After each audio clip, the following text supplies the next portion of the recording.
बिस्मिल्लाहिर्रहमानिर्रहीम अल्हम्दुलिल्लाहि रब्बिल आलमीन अल्लाहुम्मा सल्लि व सल्लिम व बारिक अला मन इस्मुहु सय्यिदना व मौलाना मुहम्मदुन अहमदुन हामिदुन हबीबिकल नबिय्युल उम्मिय्य रऊफुर रहीम व अला आलिहि व अस्हाबिहि अजमईन व बारिक व सल्लिम अलैहि।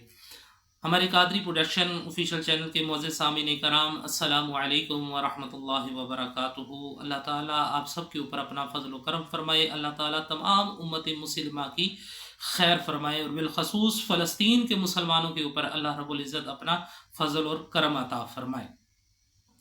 मुअज़्ज़िज़ सामीन कराम, आज की जो आयात मैं सूरह यूसुफ की उसकी फजीलत आपके सामने बयान करूँगा, ये वो आयात हैं कि अगर कैदी पढ़ेगा तो उसको कैद से रिहाई मिल जाएगी, और अगर उसके घर वालों में से कोई उसके लिए पढ़ना चाहे तो वो भी पढ़ सकता है। अगर वो कैदी नहीं पढ़ा हुआ है या उसके पास ऐसी कोई सहूलत मौजूद नहीं है तो वो नहीं पढ़ सकता, तो कोई उसके लिए भी पढ़ सकता है।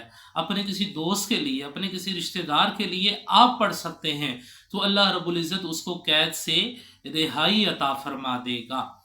तो इससे पहले आप तमाम अहबाब से गुजारिश है कि जो अहबाब कुरान मजीद फ़ुरक़ान हमीद नहीं पढ़े हुए या आपके बच्चों में से कोई कुरान मजीद पढ़ना चाहता है, ऑनलाइन कुरान मजीद की तालीम हासिल करना चाहते हैं, तो आप नीचे दिए गए हमारे व्हाट्सएप नंबर पर राबता कर सकते हैं।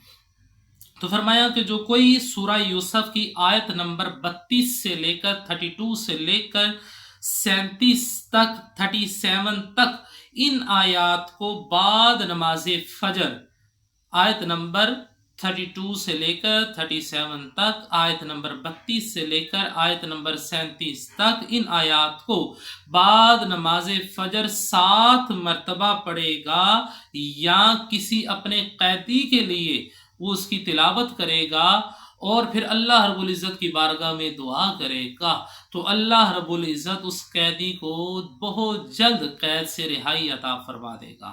सुबहान अल्लाह। अल्लाह रब्बुल इज़्ज़त की बारगाह में दुआ है कि अल्लाह रब्बुल इज़्ज़त हमें कुरान और सुन्नत पर अमल पैरा होकर दूसरों तक पहुँचाने की सआदत और तौफीक अता फरमाए। आमीन।